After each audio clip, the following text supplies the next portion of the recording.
ನನ್ನಿಂದ ಏನೋ ಮುಚ್ಚಿಡ್ತಿದ್ದೀರಾ? ನಿಮ್ಮಲ್ಲಿ ನನ್ನನ್ನು ಒಬ್ಬಳು ಅಂತ ಯಾಕೆ ಅನ್ಕೋತಿಲ್ಲ? ನನ್ನನ್ನು ಯಾಕೆ ಇಷ್ಟು ದೂರ ಇಟ್ಟಿದ್ದೀರಾ? ಏನಿಲ್ಲ ಪೂರ್ಣಿ, ಶಾರ್ವರಿ ವಿಚಾರದಲ್ಲಿ ಅಭಿ ತುಂಬ ಬೇಜಾರು ಮಾಡ್ಕೊಂಡಿದ್ನಲ್ಲ, ಅದಕ್ಕೆ ಅವನಿಗೆ ಸಮಾಧಾನ ಮಾಡೋಕ್ಕೆ ಅಂತ ಬಂದೆ. ಹೌದು ಅಕ್ಕ, ಅವನ ವಿಷಯದಿಂದ ಆಚೆ ಬರೋಕ್ಕೆ ಆಫೀಸ್ ಕೆಲಸನೆಲ್ಲ ಮನೆಯಲ್ಲೇ ಮಾಡ್ತಿದ್ದಾನಷ್ಟೇ. ಅದಕ್ಕೆ ಆಫೀಸಲ್ಲಿ ತುಂಬ ಕೆಲಸ ಇತ್ತು, ಆದರೆ ಆಫೀಸ್ಗೆ ಹೋಗಕ್ಕೆ ಮನಸ್ಸಿರಲಿಲ್ಲ. ಅದಕ್ಕೆ ಎಲ್ಲ ಫೈಲ್ಸ್ಗಳನ್ನೂ ಮನೆಗೆ ತರಿಸ್ಕೊಂಡು ಇಲ್ಲೇ ವರ್ಕ್ ಮಾಡ್ತಾಯಿದ್ದೀನಿ. ಆದರೆ ನೀವೀಗ ಶಾರ್ವರಿಯತೆ ಬಗ್ಗೆ ಏನೋ ಮಾತಾಡ್ತಿದ್ರಿ ಅಲ್ವಾ? ಅಂದರೆ ಅಕ್ಕಂಗೆ ನಾವು ಆಡಿದ ಮಾತುಗಳು ಕೇಳಿಸ್ಲಿಲ್ಲ ಅನ್ನಂಗಾಯ್ತು.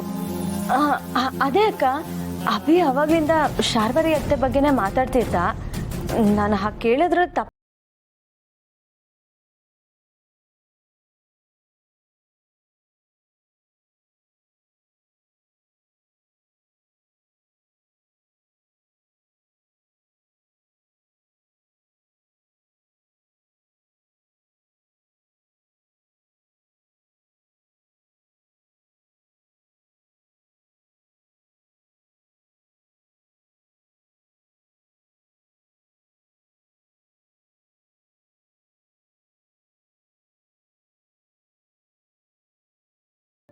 ಸರಿ,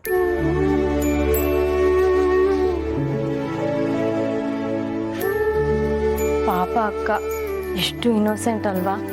ಶಾರ್ವರಿ ಅತ್ತೆ ಈಗೆಲ್ಲ ಮಾಡಿದ್ದಾರೆ ಅಂದರೆ ಅಕ್ಕನೂ ನಂಬಲ್ಲ ಅನ್ಸುತ್ತೆ. ಯಾರು ನಂಬಲ್ಲ ದೀಪಿಕಾ, ಅಷ್ಟು ನಾಟಕ ಮಾಡಿದ್ದಾರೆ ಅವರು. ಇವ್ರನ್ನೆಲ್ಲ ನಂಬಿಸ್ಬೇಕು ಅಂದರೆ ಸಾಕ್ಷಿ ಸಮೇತ ತೋರಿಸ್ಬೇಕು. ಈಗ ಸಾಕ್ಷಿ ನನ್ನ ಕೈಯಲ್ಲಿದೆ. ಇದನ್ನೆಲ್ಲ ತೊಗೊಂಡು ಹೋಗಿ ಚಿಕ್ಕಮ್ಮನ ಮುಂದೆ ಇಟ್ಟು ಯಾಕೆ ಹೀಗೆ ಮಾಡಿದ್ರಿ ಅಂತ ಕೇಳ್ತೀನಿ. ನೋಡೋಣ ಅದೇನು ಉತ್ತರ ಕೊಡ್ತಾರೆ ಅಂತ. ಅಭಿ, ಮತ್ತೆ ಅದೇ ತಪ್ಪನೆ ಮಾಡ್ತಾ ಇದೀಯಾ?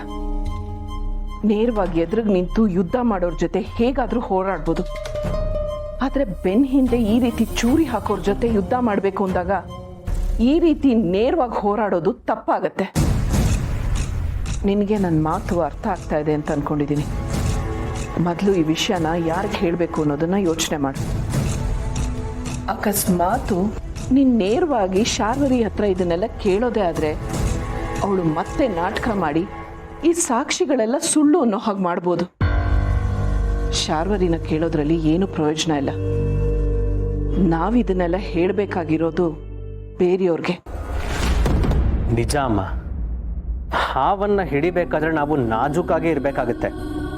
ನೀವು ಹೇಳಿದ ಹಾಗೆ ಚಿಕ್ಕಮ್ಮ ಮಾಡಿರೋ ಮೋಸನ ಎಲ್ರಿಗೂ ತಿಳಿಯೋ ಹಾಗೆ ನಾನು ಮಾಡ್ತೀನಿ.